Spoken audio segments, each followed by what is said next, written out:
I'm right in saying that you're originally from Orkney, and there's quite a few salmon farms up there, and you have quite an interest in salmon. But even more interestingly, the actual growth and development of salmon is it's quite topical when you're looking at this topic, isn't it?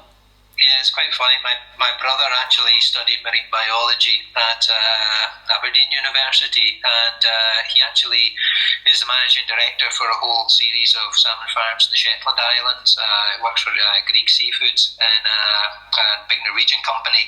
And it's funny because anytime we're talking about the research together, he always brings up examples from marine biology. And it's fun because, you see these similarities in terms of the impact of growth and maturity on physical activity across animal species, and that kind of shows you that a lot of these factors that we look at do actually have a biological basis.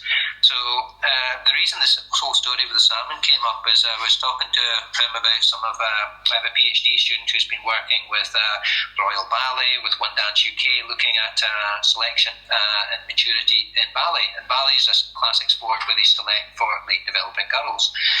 They have the ideal aesthetics for ballet. They have the long legs, the short torso, the more lean mass, less fat mass, and that gives them a benefit in terms of their development and selection.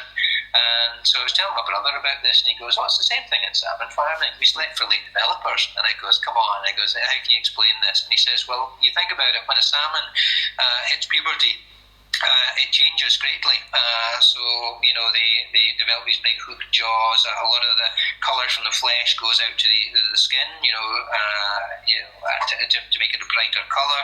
And he says the quality of the flesh just becomes quite poor at that point of time. So if you've got a salmon that's hit puberty, in terms of selling it, you get very, very poor price for it.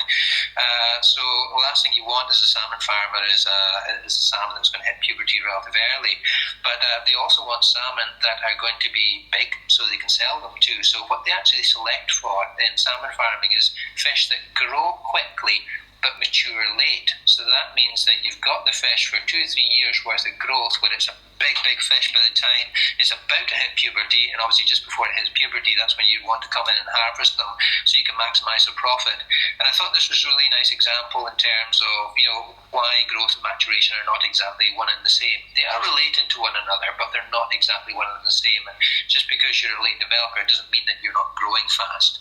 So it's just a really nice example of how the two constructs are quite different. Amazing. I don't think, if you look at the two titles of yourself and your brother, you wouldn't imagine that the two subjects could link, but they obviously have there.